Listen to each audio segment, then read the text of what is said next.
de l'enfant, Isor Lépinel accompagne les petits et conseille les grands. Aujourd'hui, on va accueillir pour la première fois Isor Lépinel, qui est éducatrice de jeunes enfants et qui a créé sa micro-entreprise autour de l'enfant. Pour sa première prise d'antenne, elle va aborder un sujet qui va toucher les jeunes parents, d'autant plus dans cette période de Noël. Comment choisir les premiers jeux d'éveil ? Alors, première question, pourquoi on aborde ce thème aujourd'hui, Isor ? Alors, moi aujourd'hui, je vous parle de cette question parce qu'on me l'a beaucoup posée quand je travaillais en crèche et on continue de pas mal me la poser, en fait, que ce soit dans mon cercle professionnel ou personnel. Choisir les premiers jeux d'éveil de son bébé, ça a l'air anodin comme ça, mais c'est en réalité pas si simple et c'est surtout très important. Alors effectivement, les jeux d'éveil, ça sert pas qu'à distraire le bébé. Donc, d'abord, la première question qui me vient, c'est pourquoi offrir un jeu d'éveil ? Oui, alors les jeux d'éveil, c'est vrai que c'est bien plus que de simples jeux d'amusement. Tout d'abord, c'est grâce aux objets que le bébé il développe ses 5 sens et qu'il va comprendre le monde dans lequel il vit. En fait, à travers ses sens, il va faire de nombreuses expériences puisque pour lui, en fait, tout est nouveau et il a énormément de choses à comprendre et à apprendre. Donc, dès son plus jeune âge, les jeux d'éveil stimulent en fait le cerveau du bébé et ont une place très importante dans son développement physique, sensoriel et aussi intellectuel. Ils participent au développement de la motricité, du langage et du lien social que l'enfant va créer par le biais du jeu. Sauf que c'est pas toujours facile de s'y retrouver, de choisir quand on est dans les rayons de magasin. On se pose alors souvent toutes sortes de questions, bois ou plastique, couleur pastel ou plutôt vive, est-ce qu'il y a des normes de sécurité à respecter, etc.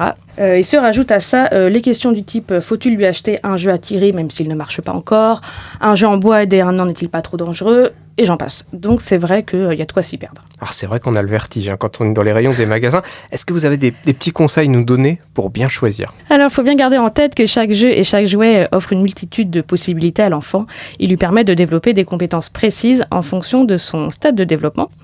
Donc pour bien choisir les premiers jeux d'éveil, il est important de prendre en compte les besoins de l'enfant, ses capacités, sa taille et son âge, mais il y a aussi quelques autres critères comme les matériaux de qualité, parce que c'est toujours plus sain de privilégier les matériaux naturels comme le bois ou les tissus de préférence biologiques comme le coton ou le lin. Pour être sûr que le jeu réponde aux normes de sécurité européennes, pensez simplement à vérifier la présence du marquage CE sur l'emballage du jeu. Ensuite, un autre critère que moi j'aime bien donner, c'est finalement la simplicité. Parce qu'on a parfois envie d'offrir des jeux un peu complexes avec un beau design. Mais ce que l'enfant, lui, va apprécier vraiment, c'est la simplicité du jeu. Et pour ça, rien de mieux finalement que les objets du quotidien, du type bouteille sensorielle avec des pâtes ou des lentilles, différents papiers à toucher, à froisser, différents tissus, etc. Et dernier critère que moi je donne souvent, c'est les jeux d'éveil colorés et contrastés, qui sont très stimulants pour le bébé. Donc par exemple des boîtes à forme, des cubes, des figurines de toutes les couleurs ou un livre en noir et blanc. Et il y a les enfants qui ont entre 6 mois, 1 an, eux c'est parfois un petit peu compliqué de choisir. Est-ce que vous avez des idées de jeux d'éveil qu'on peut leur offrir ? Oui, bien sûr. Parce qu'en fait, pendant les premières semaines de vie du bébé, vraiment, lui, le nourrisson, ce qui va l'intéresser, c'est surtout les personnes de son entourage, puisqu'il va avoir besoin de contact, que ce soit physique et visuel. Donc à ce moment-là, il va être surtout sensible aux chansons, aux câlins et aux massages.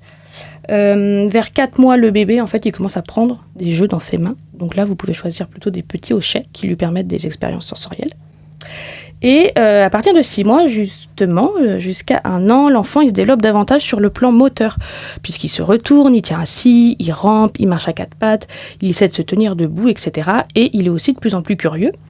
Donc là, vous pouvez lui offrir plutôt des jeux à tirer, à pousser, des cubes d'activité, des livres en tissu, des animaux en bois, des boîtes pour remplir, vider, fermer, des choses à empiler, ou ça peut être aussi des instruments de musique, des balles ou des jeux de bain. Et alors parfois, au premier abord, le jeu ne va peut-être pas intéresser l'enfant, mais gardons en tête que souvent, il y revient en fait un peu plus tard. C'est vrai, puis au pire, il reste la boîte pour jouer avec. En tout Exactement. cas, merci Isor pour toutes ces précisions sur le développement de l'idée, puis pour toutes ces idées. Peut-être une petite conclusion sur le sujet ? Oui, il y a quelque chose que je n'ai pas abordé, mais du coup sur laquelle je vais pouvoir conclure.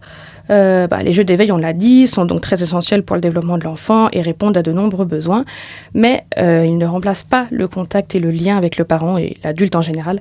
Le parent qui finalement souvent est le meilleur jeu pour le bébé puisqu'il bouge, il interagit avec lui, il lui parle, il le regarde, il chante, et ça reste quand même le plus important pour lui. Et une dernière chose aussi, attention à la surstimulation, puisque les bébés ont aussi besoin de temps de repos, de pause, des moments calmes, et n'oublions pas qu'ils ont aussi leur corps et leurs petites mains et leurs petits pieds qui sont également source de beaucoup d'apprentissage pour eux. Eh bien, merci Isor Lépinel. On vous retrouve le mois prochain pour une nouvelle chronique. Puisque ce rendez-vous, il sera régulier. Et cette fois-ci, on discutera de l'importance de mettre le nez dehors avec les enfants, même en plein hiver. Tout à fait. Et avant de se quitter, on rappelle que votre entreprise, c'est au Tour de l'Enfant. On mettra tous les liens pour se renseigner sur ce que vous proposez.